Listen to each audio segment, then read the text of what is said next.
Hi, and welcome to a hashtag Better HVAC podcast. My name is Ben Reed, and I want to take you on a journey through the chaotic and troubled world of residential HVAC through conversations with industry experts, frontline workers, policymakers, and entrepreneurs. We're excited to have Clifton Beck from the ESCO Institute. Clifton has a very particular set of skills which he uses to bring Better HVAC values to the residential HVAC industry. Today, we will be exploring Clifton's perspectives on training and accreditation programs, our market-wide heat pump push, how to design a reputation system for contractors, and explore why there isn't a standard communication protocol for residential HVAC. I know that I wish there was, but I don't know why there isn't, and hopefully Clifton can help us. But Clifton, good to have you here. Thank you very much. I appreciate hanging out with you today. I love our talks. You're always such a font of wisdom and insight whenever we run into each other. I definitely enjoy our conversation. There's a lot to talk about in the industry, and some of it's personal perspective and some of it's validated information. So we can go many directions in these rabbit holes.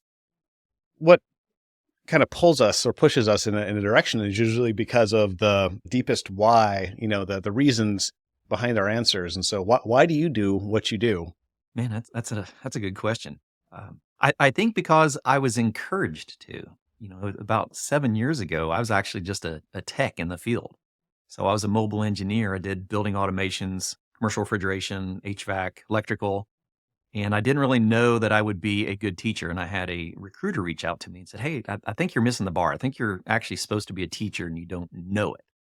And so it kind of started out the exploration, personal exploration of, do I have more to give back than just how to work on stuff? And it just opened up a lot of opportunities. And as I started giving back to the industry, I started realizing that, hey, I'm not just an old tech. I've actually got some things that I can share, and I've had a lot of things to talk about and a lot of things to learn. And then you become a part of this community and you realize, wow, we all have a lot to give back. And now we're fortunate to have technology to be able to assist in that. So just like this, it's an opportunity for a couple HVAC nerds to sit down and geek out over HVAC. And it's actually cool. A decade ago, it wasn't really cool. And now it's definitely mainstream. Technology just makes it cool. It does. Like dresses it all up, makes it all pretty and compelling, hopefully. Exactly. But speaking of the technology side, because you were a tech, presumably a good one, and then also presumably a good instructor. But all the multimedia stuff is an entirely different set of skills. Yeah. Where did that come from? Oh, man. Long time ago, actually. So I was a mobile DJ as a teenager. So before I was even driving, I had a mobile DJ business. So I started when I was 14, did that all through high school and into college. I actually went to school for TV, radio, film until I realized that, you really had to be like that top 3% of your industry to make a very successful living. So I got into the trades.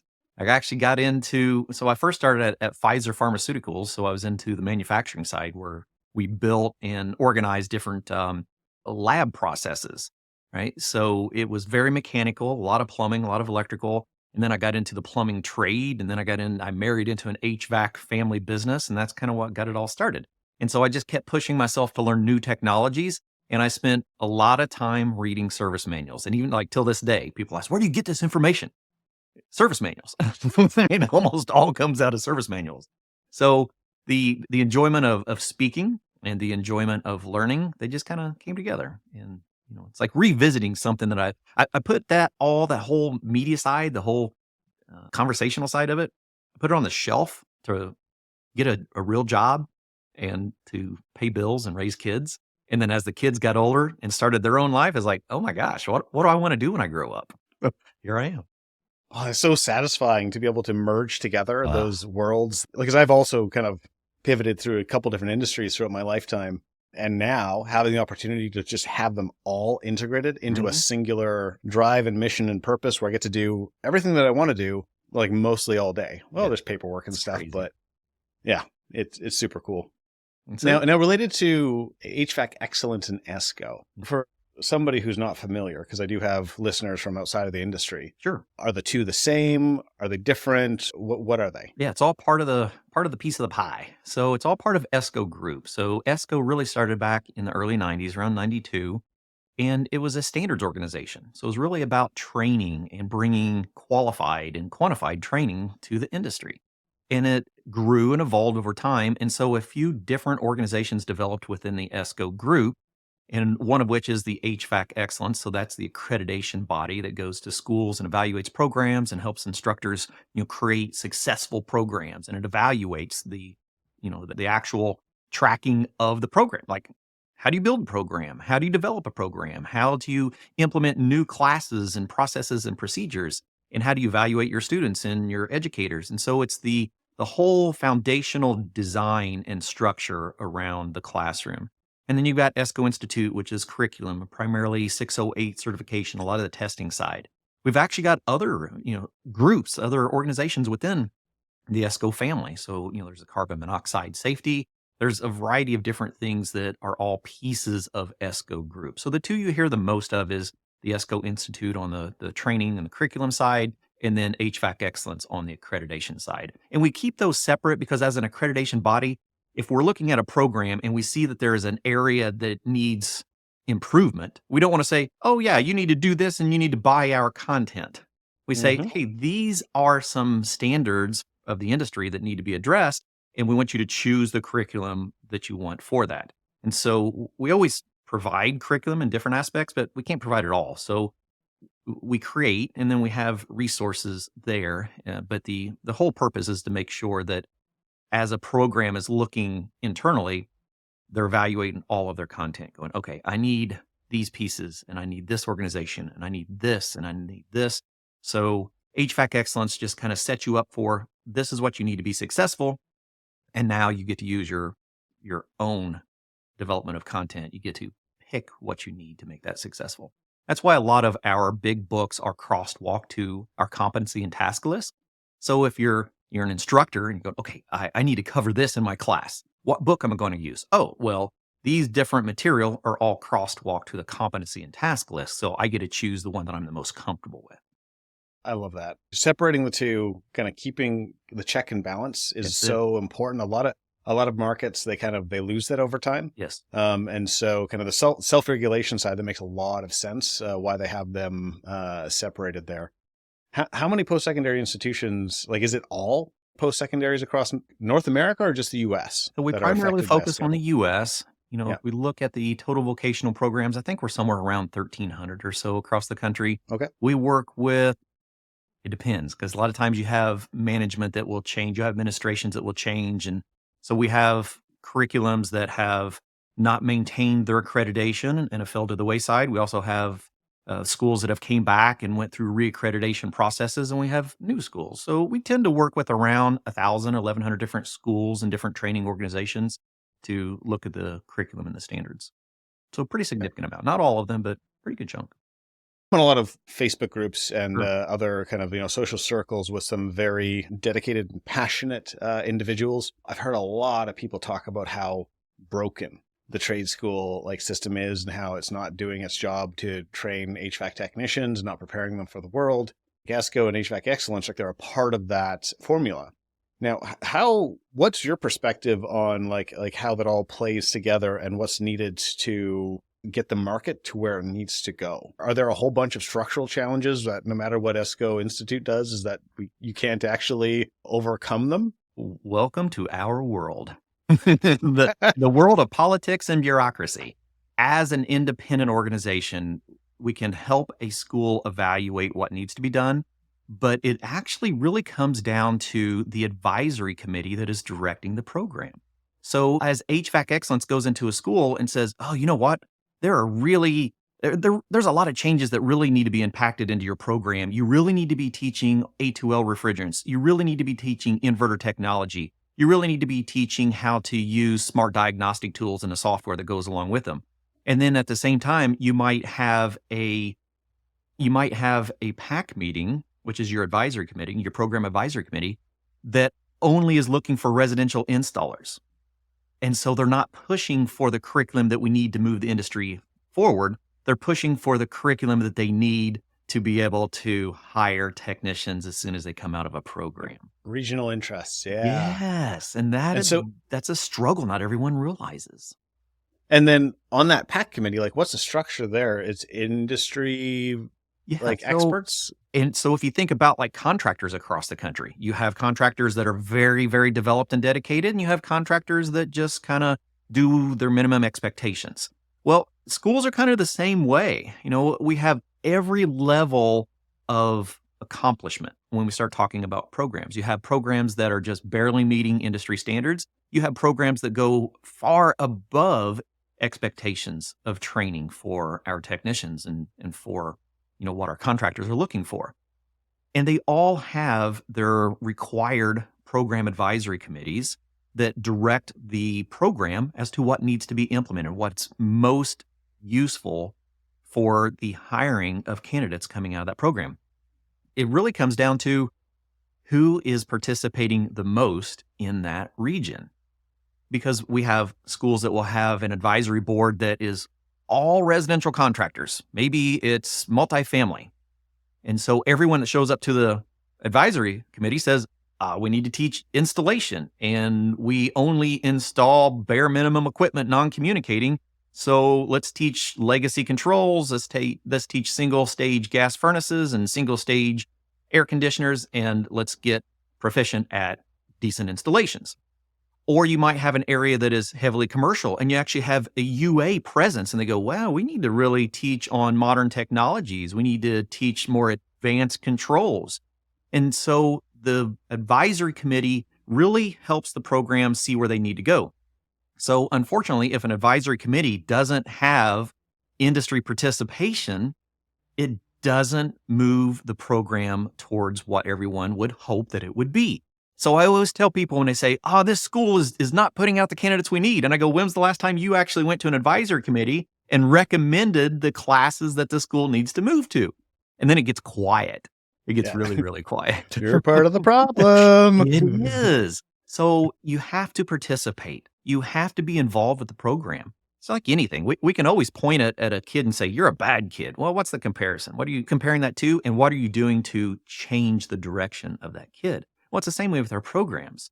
All of our programs want to be successful. So what is successful to a vocational program?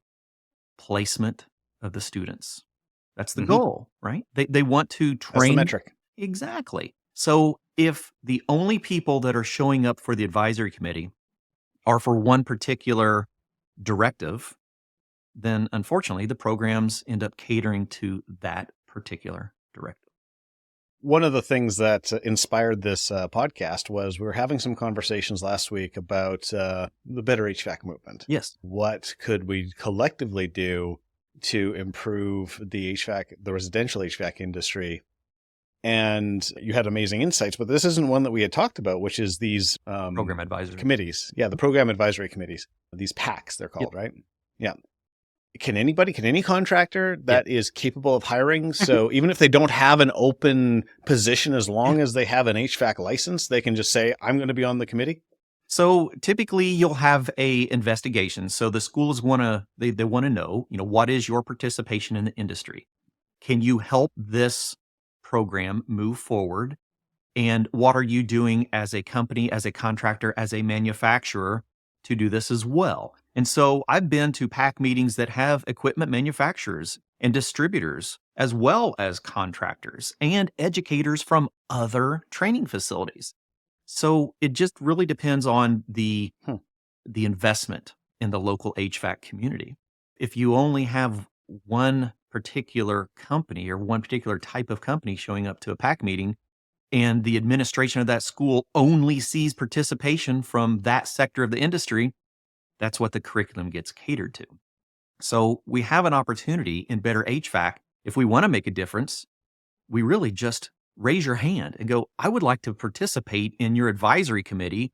I would like to come to your school, take a look at the equipment that you're training on, take a look at the curriculum, and see if there's anything that I can do to help, or at least give some ideas of technologies that need to be introduced. So most of us here at ESCO sit on advisory committees. I was actually just on one for my local Ivy Tech last Friday. And so as a school, I had representatives from the administration there asking, hey, what do we need to do to make this department move forward at the pace that this crazy industry is going through?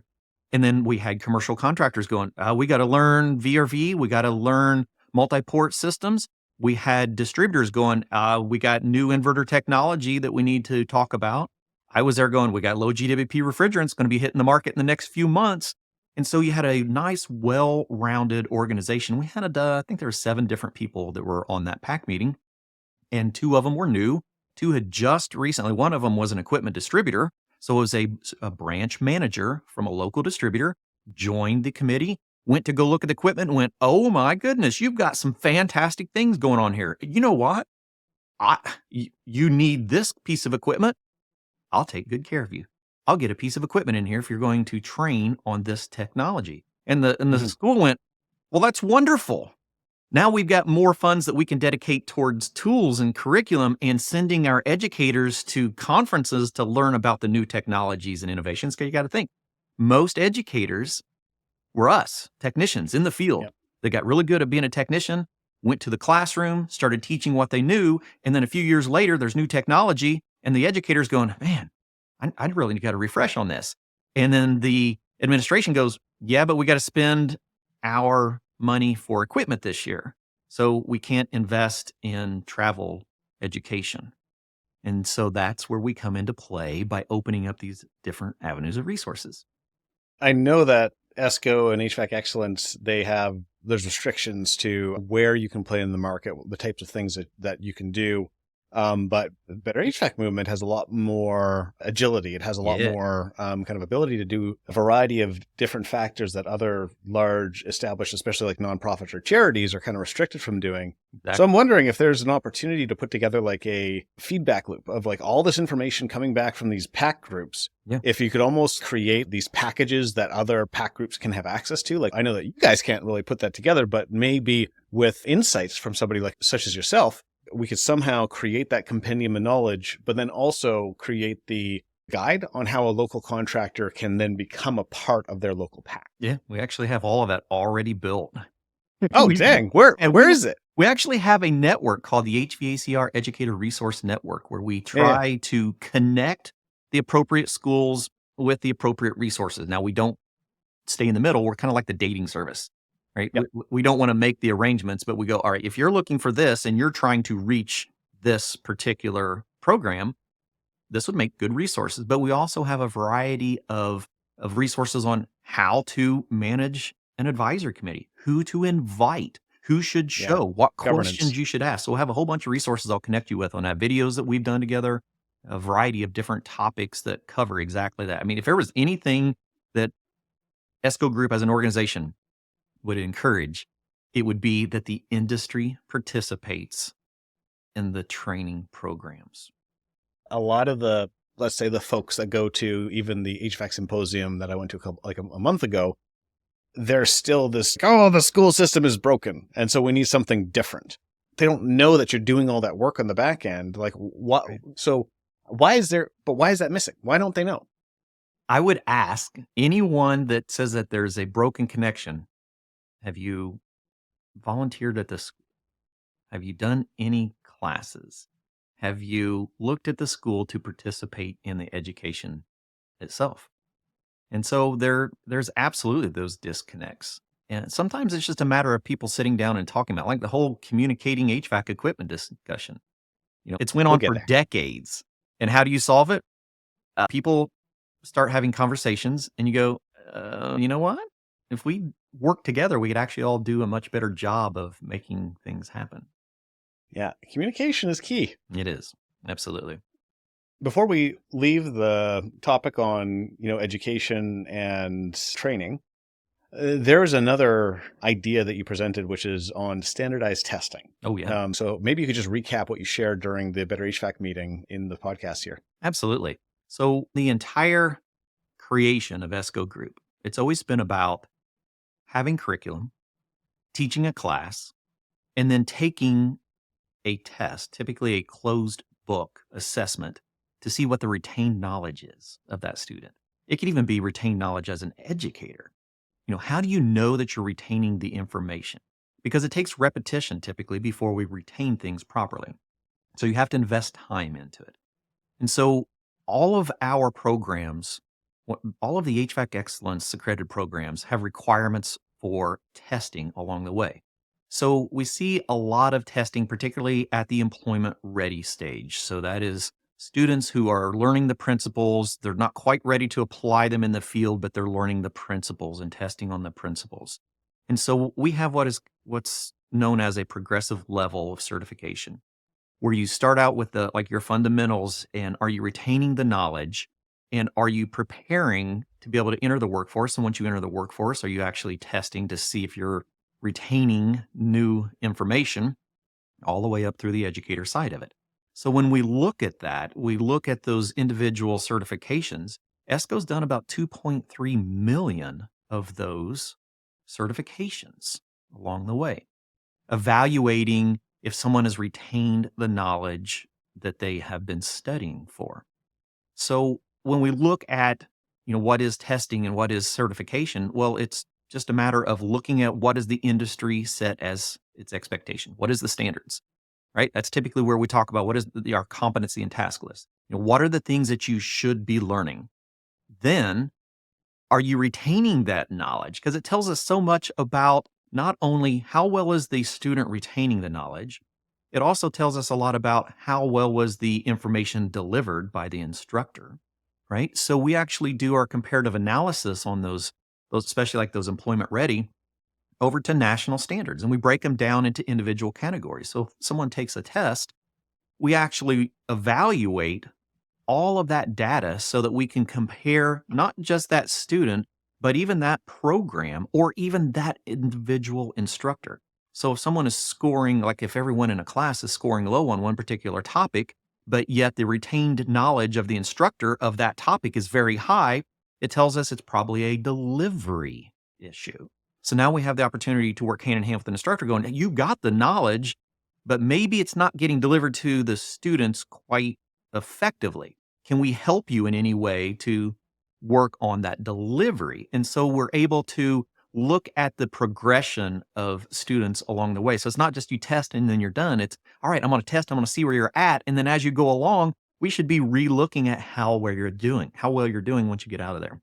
Now, we've never really spent a lot of time focusing on the professional level, and I think we should be doing a lot more of that. We've always encouraged people to focus on that side of it themselves and make their individual choice on what certification, what testing they utilize. And can you define the professional level? Yeah, so professional level is looking at those who have been out in the field and have 2 years of experience working. So we can look at a variety of we can look at residential air conditioning, we can look at heat pumps, we can look at commercial air conditioning, commercial refrigeration, your electrical skills, your gas heating skills. And you can actually take tests to see where you're at personally. When I was doing classes for my contractors, I used to really ruffle the feathers. I'd walk into a contractor, say I was doing onboarding for a new equipment dealer. I wasn't there on day one to do education on the actual equipment. That was typically day 3 or 4. Day 1 was, let's see what you actually know. Because you can have a technician that has been in the field for 20 years, and you can either have a technician that has had 20 years of continual education and growth, or you can have a technician that has had 18 years of nothing and done the same bad habits for 20 years. And so you want to evaluate what those technicians are actually doing. And it was surprising how many of my second year and third year technicians were very highly educated when they went through programs. May not have had the hands-on experience, but the fundamental scores were exceptionally high versus some of our technicians like myself who didn't go through a formal training program that actually scored very low. So I actually score fairly low on fundamental test. I'm still working on my professional educator credential. So along the way, I got really good at being a service technician, but didn't learn the fundamentals very well. And so I myself am actually taking our professional level, taking our educator credentials, looking at where I need to grow. And what I'm realizing is, I was a very good service technician, but some of the fundamentals I actually missed. And so I'm having to go back and study my own analysis. And as an analogy of what the fundamentals would be is if you're trained to be an engineer, you're the first year of engineer training out of 4 or 5 or however many you're doing, oftentimes is related to like first principles. Yes. It's not actually like, here's all these civil engineering, concept and techniques. It's like, how do you break problems down to solve them? Yeah. How do you prepare your mind to get into that structured, systematized problem-solving mindset? Yep. And so what you kind of explained there is that a lot of people that are self-taught, if you're autodidactic, like that's great, but you're missing that like kind of structured piece, that structured element, which then brings you through so many more challenges in a much more effective way. Yeah. I didn't realize how bad of a technician I was until I actually started testing myself. And I found that I was very, very good at some things and not very good at a lot of things. Now, I did go back to trade schools over the years. Whenever I needed to get better at learning blueprints, I went back to my local Ivy Tech and I took print reading classes. When I wanted to get better at welding on dissimilar metals, I went back for welding and brazing classes. I never took any of those basic fundamental classes. And so I was 25 years in the field going, I got to calculate air, versus students who had just came out of a program that went, yeah, want me to show you how? So it was a learning curve, even for myself, to understand that we take assessments, not to see what we know. It's to have an understanding of what we don't know, the things that we actually need to be studying on. And also how effective the education system is to get people to that point. Absolutely. Yeah, we do a lot of comparative analysis. We have a lot of one-on-one phone calls. We may have a program that says, I don't know that this test is appropriate for my students because we keep scoring low in this one particular thing. So we were able to pull up all of the tests very quickly, analyze that school versus other courses and other programs within that school, put it on a state average, put it on a national average, and then we can do the same thing with the instructors and go, actually, the instructor is low on this particular topic and all of the students are low on this particular topic. But a course from a year ago with a different instructor, they were all elevated. So it really is just the instructor needs a little assistance with this one topic that they may never learned when they were out in the field. And so we're able to go, oh, did you know that you just need to be a little bit better at this particular topic? Let us connect you with those right resources so that you can raise the bar for everybody, including yourself. Yeah. Using the data to all try to data break it all driven down. That's really cool. Yeah. Is that data ever made public, made available to as other a people proctor? to see? Yeah. So as a proctor, you can actually sign into the Proctor portal and look at your own test in comparison. Oh, I'm talking about the wider scale market data. Like if you were to anonymize like some of the results and like say that, let's say by state, here's some of the breakdowns of those comparisons. Has ESCO ever published that? I would have to check with Howard on that. I don't know. Cool. I know we do internally. We regularly look at them. And I know as proctors, I know myself, I always looked at my own test results. But as far as opening that to open observation, I don't know. That's a very good question.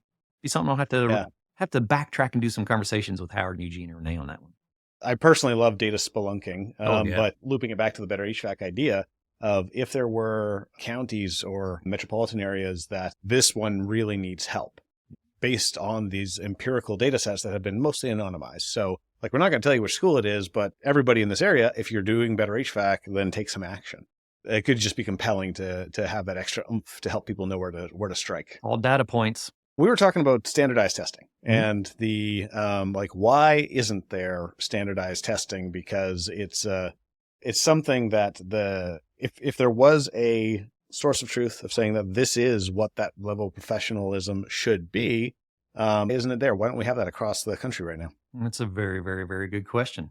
It takes more standardized testing for your barber and your landscaper than it does for your HVAC contractor nationwide. So it really comes down to understanding what the trade is and understanding how we're classified, and then knowing that there's not a push from the industry to require that. We believe that there should be. Now, we obviously have to stay unbiased towards that and go, all right, here's the things that you should be learning. We want you to test. We want you to use an accepted test to be able to evaluate for yourself how you're doing. Now, what does that look like from an industry perspective? It should be simply a matter of going, okay, here's the competencies and tasks that we want to evaluate. And then let's grab the organizations that are capable of doing that and going, okay, here's what the industry would accept as being the appropriate certifications for that. I mean, we have it. I mean, we've had it forever. We just haven't pushed for it enough. Now, over time, there have been pushes from certain organizations to try to make that happen. And we just haven't adopted it very well as an industry. So when we talk about even those differences from an educational side versus the actual contracting side, we can tell you how many millions of students have been tested along the way. I wish that number was the same for technicians and contractors, because then we'd be able to evaluate technicians and contractors a little bit more appropriately. But it seems so obvious. I worked with Jim on his article on the skilled labor shortage that we have. It's like, we've known about this forever. It seems to be a gaping wound in the industry. But if it's so obvious, why isn't it being fixed? That's a great question. I'd love to help out with that. We've had our professional level certifications for 20 years, and we focus on the school side of it. That's the heart of what we do, is we try to prepare the schools, the educators. We want to make sure that the educators have the resources they need for their classrooms. We want to make sure that the students are getting tested for the curriculum that they're learning. We want to make sure that the administration is building a program that is valuable to the community. And there are all these different layers. So we feel like we do our part, and we would love to see the industry be more involved, going, why don't we just do this? What happens when we get into the field? Because there's a lot of technicians that aren't formally trained that end up in the field, like myself. How do we know that we actually are doing justice to those technicians along the way? How do we know that when you go to work for a contractor, that's a good contractor that's got an apprenticeship program that's going to teach you and is going to evaluate you along the way? It kind of stops there. And I wish that it didn't. I think a lot of it is because with what you guys are doing, you have so much knowledge on this particular problem and so much data that reinforces it. But there's maybe just a communications problem outside of your organization. Like if you were to start authoring, like, let's say, white papers and other things where you can have a neutral stance, like this is for Howard. There are organizations out there, let's say like Rewiring America, like there's all these different organizations that are trying to solve some of these labor shortages and labor problems. Absolutely. But they don't have the insight that HVAC Excellence and ESCO does. And I think that there is a PR piece, kind of a marketing piece that's missing. And yes, you guys have to take a kind of a neutral stance in a lot of ways, but you can partner with other organizations that could probably take that, unbiased, here's a whole bunch of unbiased research. And then they could take that and then just go and do the door knocking that needs to be done. I agree. 100%. So, awesome. Let's move on to a kind of a related topic, which is, how do you verify that your contractor that a homeowner is working with is a good contractor? How do you know that they have, that their employees have the right skills, that they've, been through those tests that are required to be able to get the work done?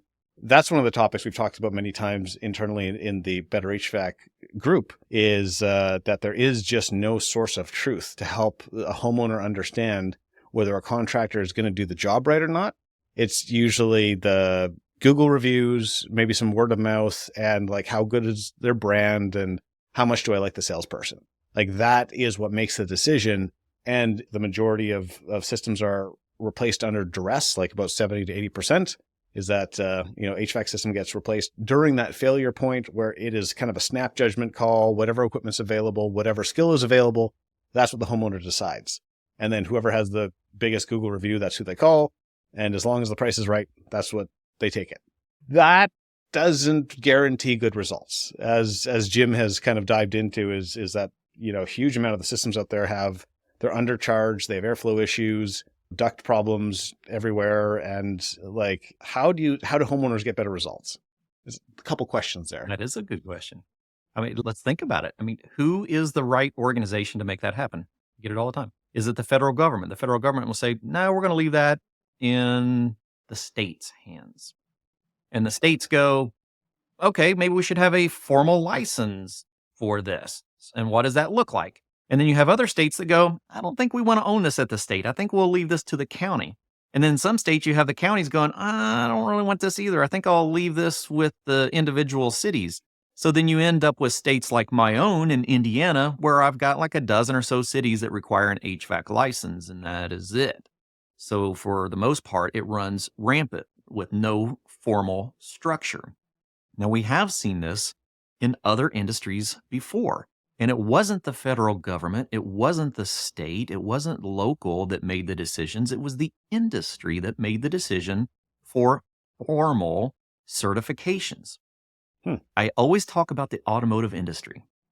It wasn't the U.S. government that brought the automotive industry into a training standardization. It was the Automotive Service Excellence, ASE, organization that said, there's all these different trainings. Let's standardize things a little bit.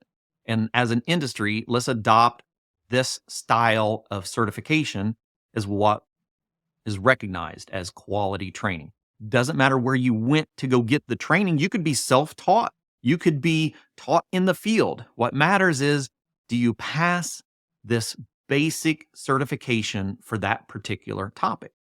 And so as an industry, the automotive adopted ASE, and it's been the predominant testing certification for the automotive technicians. In our industry, we just haven't got there. We haven't, as an industry, said, here's our expectations. This is what is needed, and this is what we should do. Because like with the automotive, once ASE decided that this was going to be the standards, then all of the states adopted it. All of your local jurisdictions, your local shops started adopting it. And ASE became the standard for the automotive industry. But it took a push from the automotive service excellence sector. It basically was automotive technicians going, technology's changing. And remember when that really became popular? When we were changing from carburetors and points and distributor ignition systems over into electronically managed variable valve, variable ignition, variable fuel systems. When the technology changed, then there needed to be a requirement that for someone to work on this new technology, they needed to be trained on this technology, and they needed to show that they have retained that knowledge. So I think we're at the cusp. I really do, Ben. I think we're making transitions right now. We're moving away from single stage capacitor contactor driven equipment into inverter driven equipment. We're making the exact same evolution. We're not reinventing the internal combustion engine. We're just making it better. This is what the automotive industry did. We're not reinventing the internal compression engine. We're just making it better, typically with inputs and outputs. So then it becomes, we just need to be standardized on what's acceptable for that. So it won't be the federal government. We've already seen what happens when you put it in the hands of the states. So it's going to take a organization of associations. An organization of associations. That was going to be my question of, because you said it was like the service technicians themselves that had a big role in it. Like how much of it was the convergence of a variety of different associations versus like from the boots on the ground kind of frontline staff? How much did they push it up versus it coming in from the sides from all of the other stakeholders in the industry? The biggest stakeholder at that time was the employer, was the automotive service shop that was working on equipment, that wanted to make sure that they were hiring technicians that were qualified and that they were training their existing technicians. And that's kind of where we're at right now, if we think about it. Yes, but they were a lot more consolidated because there weren't that many large plants that were, or rather there were dozens of plants, and each one of them had a fairly large number of employees. And so the amount of economic power that each one had was pretty substantial. Whereas the majority of HVAC contractors are still in the under 10 employees for sure across the U.S. And a lot of them are so busy dealing with their own problems internally to try to run a business, even though that they're not trained on how to run that business. Like I see it very difficult having all of them to kind of come together and say that, hey, we're going to demand this better outcome. We only make change when it hurts. Yeah. And that's one of the clear things about heat pumps is because they don't have the same forgiveness as older equipment. You have to really know how to tweak them and get them into that kind of performance band, or else you're going to have callbacks, you're going to have risks. And the massive spike in risk due to the new heat pump technology is what's going to cause that change to happen. I agree. I think we're going to see it in the very near future. So we have two primary events that's happening in our industry, primary transitions that we're going through. We're going through a technology transition. We're going through a refrigerant transition. So I already have equipment distributors that are saying that their allocations for HFC refrigerants are going to be based on training and reclamation of their contractors. If you're not training and you're not reclaiming, you're going to have a limited supply of new refrigerants. So as we proceed with a technology transition as well, and warranty parts start increasing because of miseducation, I start seeing our manufacturers becoming more involved with equipment training, which we're actually already starting to see. And there's one more very interesting thing that you shared a while or recently with me is that there are other entrants into our market which might be contributing to this new reputation-based, almost like a proof-based system to make sure that contractors, that their technicians are doing the right thing. So what was that? If we're talking about like the Google integration, Yeah. okay. So when we look at training and certifications, we really see, if we think about like from the professional level, we see two primary certifiers in our industry, HVAC Excellence and NATE, both of which have updated their heat pump certification to be able to include the Department of Energy initiatives for new technologies, particularly cold climate heat pumps. One of the things that you will be seeing in the near future is integrations between Google and certification companies like HVAC Excellence and NATE, being able to connect data between technicians who have taken tests that include DOE initiatives like the heat pump certification to have a higher priority on Google searches, which it just makes sense. If I'm looking for a new product, I really want to find someone who knows that new product. And so if we don't do more internally within the industry with promoting training and certification, we're going to see other organizations playing a part in that, trying to validate and verify information, like those who have been trained and certified for certain technologies. So I hope as an industry, we push for training and certification as a standard, because at some point, I think it's going to have to be required.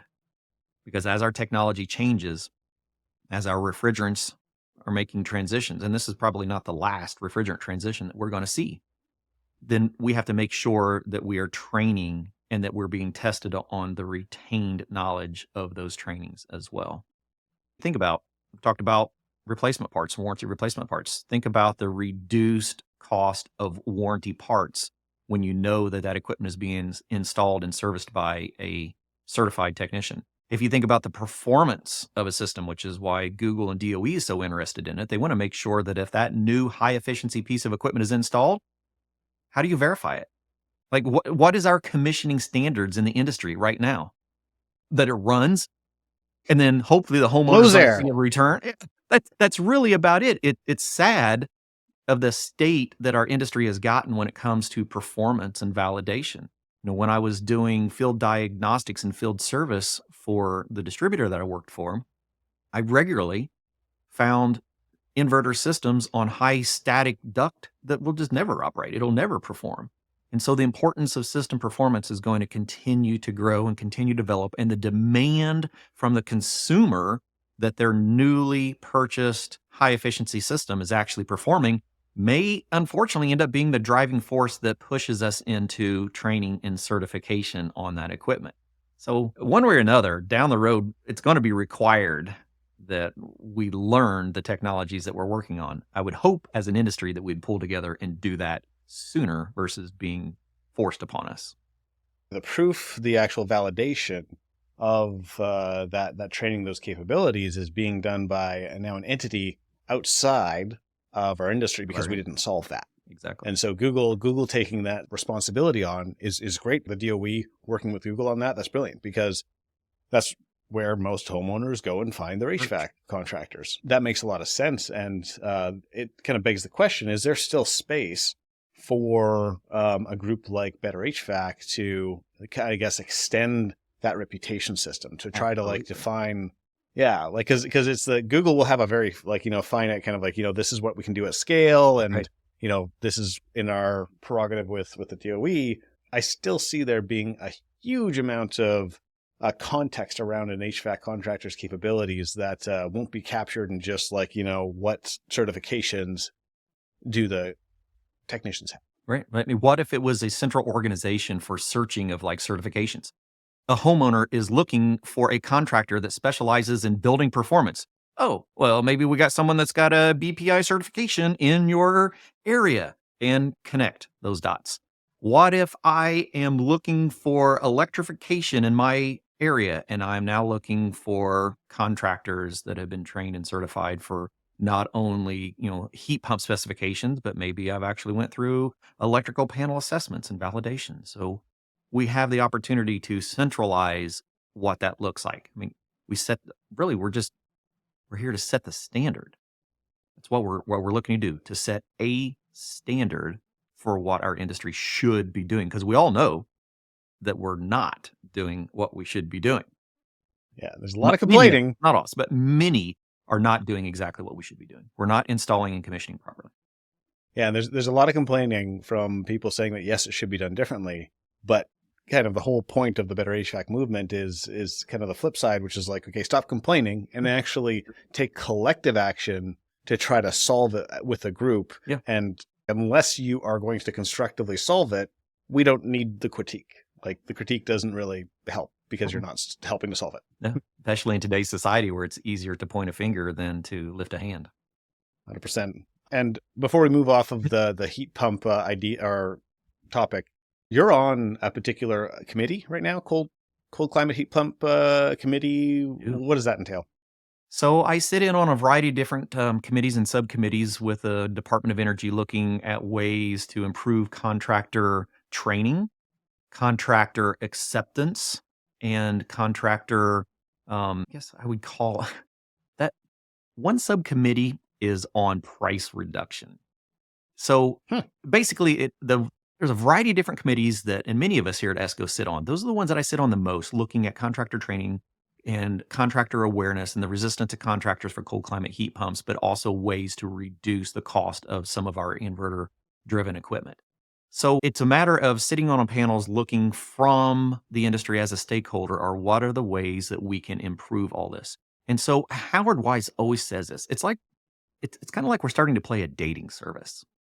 Like everyone's trying to do the right things, the same things, and we're not doing it together. And I think that's where Better HVAC has the opportunity to bring the contractor side in and go, okay, we see what you're doing, and we want to make sure that we're doing our part to do the same thing. So when you think about, like from the Department of Energy's perspective, what things are they struggling with? They're struggling to get contractors to promote cold climate heat pumps, or just inverter-driven heat pumps, or even just heat pumps in general. So what are the ways that you can help alleviate some of those stresses, some of those tensions? It's a gap analysis of our industry and where we are. So it's not just our industry that's looking at the status of HVAC. It is absolutely things like the Department of Energy looking at the status of our industry, going, okay, these are things that need to change. How can we help change those? So we're going to see over the next few years, we're going to see a lot of movement in heat pump technology, particularly inverters and those that work in colder climates, and how to make it easier as an industry to adopt those, because we're going to see changes, very quickly in our industry. And you can call it whatever you want. You can call it decarbonization. You can call it electrification. What it comes down to is we just have to be more efficient at what we're doing. We absolutely have to. There's an infinite supply of fossil fuels. No, we're running short on fossil fuels, right? Whether we want to decarbonize or not, we're going to be forced to, as a technician in the field, you're going to see the day that we have to rely on alternative energy sources and high performing energy sources installed in environments that are high performance. Even our residential structures, we're going to start looking at more as high performance structures. How can we reduce the load on the structure? How can we better encapsulate? How can we utilize what we have in a more efficient way and install equipment on that will allow that to perform at its best we're going to start becoming more of performance engineers than just technicians. And that's a lot to take on.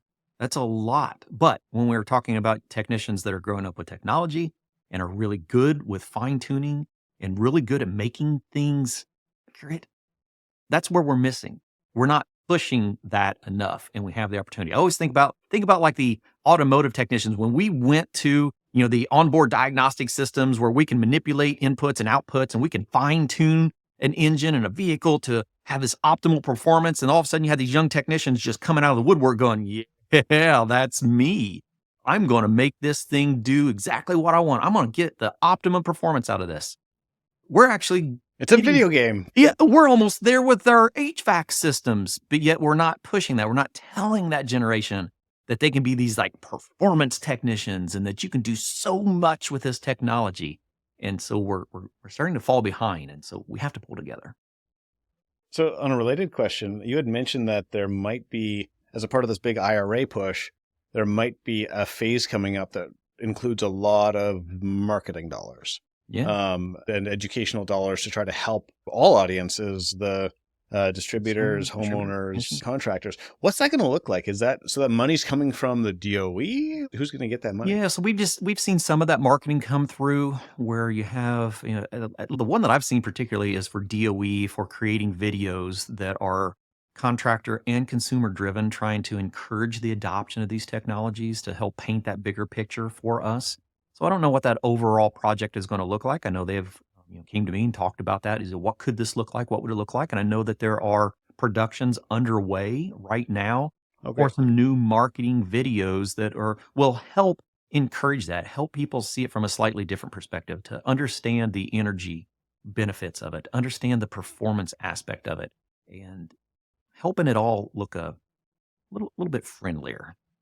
Yeah, I see there being a lot of people in the HVAC movement right now who also either as a hobby or as a part of their work that they focus on make a lot of content. And so if there was a structured way for them to, I guess, have guidance on what needed to be created, collaborators, and then also some resources, would be super effective, super cool to see. Yeah, absolutely. I mean, we're going to need it going forward because you're right. You can only produce so much. That sometimes you need pieces and bits, and there's when we start talking about these new technologies, not everyone's comfortable with them. Not everyone has a inverter cold climate heat pump that operates at minus 30 degrees. Getting the right creators out there, shooting the right content, getting the right pieces to be able to help continue to build these positive pictures of these transitions that we're in, I think it's a very important thing. So I know I keep my own archive. I encourage people to share that content with each other and start talking about it, just like this, an open conversation. I mean, I want everyone to realize we're going through some transitions. We can make it easy or we can make it difficult. And I feel like, unfortunately, we're making it fairly difficult. And I've been noticing a lot of people outside of the industry that are seeing the transition happening now. They're swooping in. Oh, absolutely. So whether it's like private equity startups, like Huge.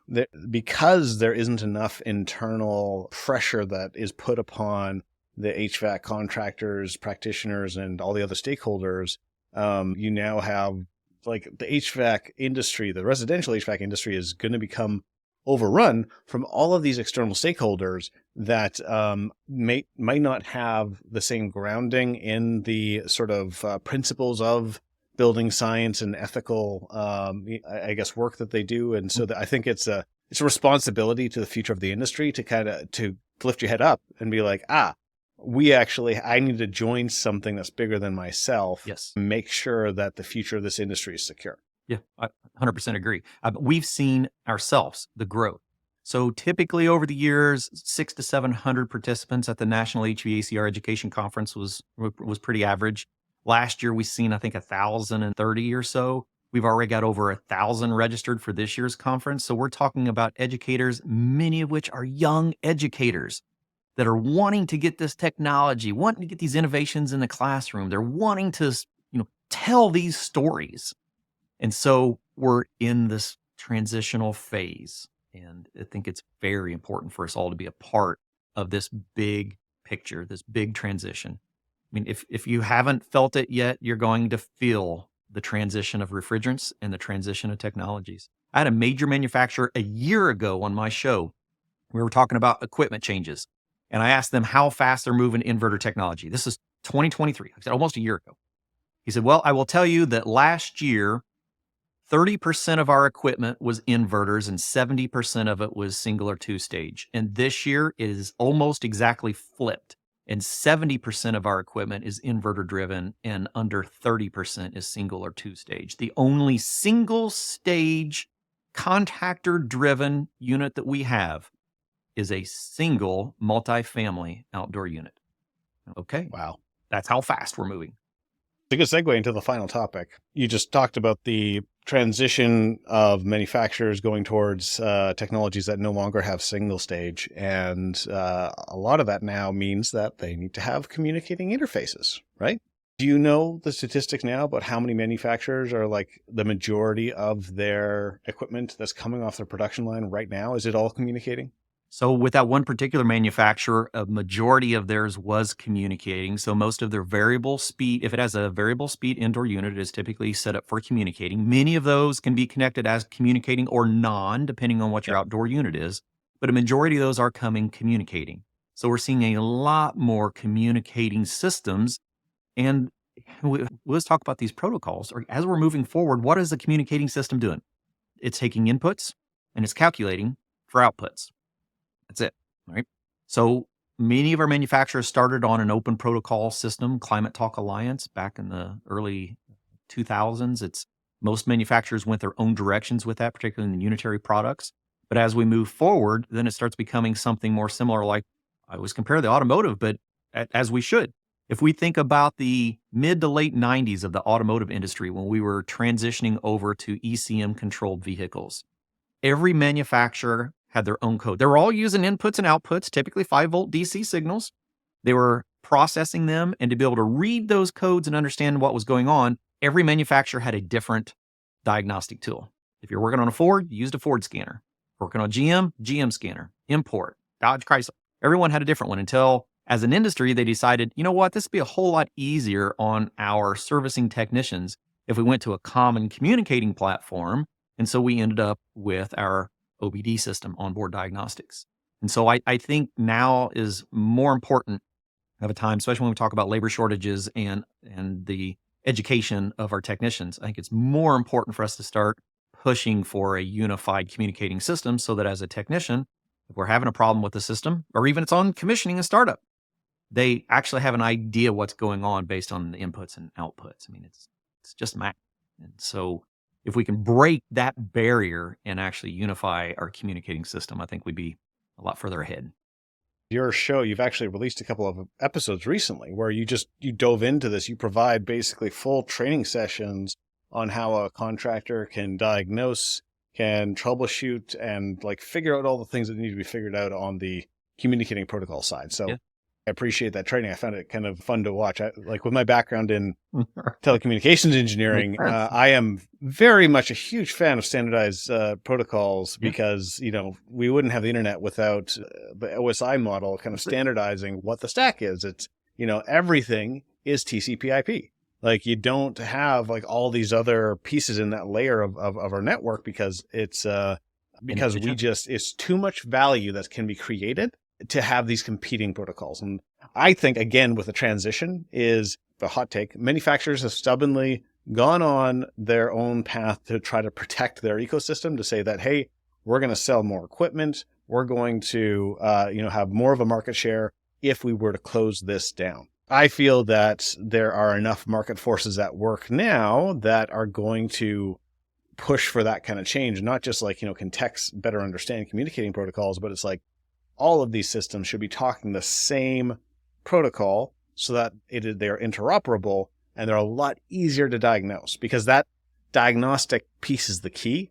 If they could walk up to that piece of equipment and without it being natively connected to the internet or not, because that's a big challenge within itself, but they could just plug in that Bluetooth OBD2 scanner and then it doesn't matter what software they use, but it gives them all the codes off the software. It can self-diagnose. They can do resets. They can, that really needs to exist. And so what's preventing that from happening right now? An industry stepping up going, we need this. If you want us to be more efficient, if you want us to reduce warranty parts, if you want us to reduce job site time, do this. It's really that simple. Most of them are already using a 5-volt DC platform. They're all using pressure transducers and temperature thermistors that are operating on a 5-volt DC. Well, it's so easy. It's all RS45, right? 45. Almost every single one of them use the same. Yeah. There are some variations. Most of the variations are in the actual coding protocol. Like I used to follow a group of engineers that as a hobby, they decoded protocols from different manufacturers and they connected different manufacturers of different pieces of communicating equipment just to see who could break the code first, to be able to get brand A to communicate with brand B with a brand C thermostat. And that was 5 years ago I started following that chat. So the ability to do that is out there. The only thing stopping it right now is legalities. Yeah, because there probably is warranty issues if you start kind of connecting non-authorized equipment. And so that's another issue that I think unless you have that collective pressure from enough stakeholders that say that this is unacceptable, then they probably, it still might be years that we see them all playing in their own protected fiefdoms. Absolutely. Automotive is the same way. For years, they said, we can't do it. We've already established this. We can't change it now. And then all of a sudden, OBD2 came out and everyone went, oh, it was that simple. Once you have that collective pressure, though. And so building that collective pressure, because even in the last 6 months of trying to push the Better HVAC forward, already is not resistance, but I guess everybody seems to be so mired in their own problems. I think there's a critical mass factor that for the industry leaders and maybe even some of the larger contractors that have enough clout to put that pressure on manufacturers, how do we get them all together? I'm still trying to figure that out. So I'm gonna keep working on that. I don't have an answer yet, but it sounds like it is the goal of Better HVAC. I need anybody here who's listening. If you're interested, please contact me to help with coordinating this collective of whatever we want to call it, the Better HVAC Alliance that helps push forward standardized testing for technicians and communicating systems for HVAC equipment. Let's do it. Let's do it. Come, let's play. Awesome. Well, Clifton, this was awesome. Thank you so much for your time. It's always a pleasure speaking with you. Really impressed by all the work that you're doing for the industry. And I'll talk to you again soon, man. Sounds good, Ben. Appreciate your time.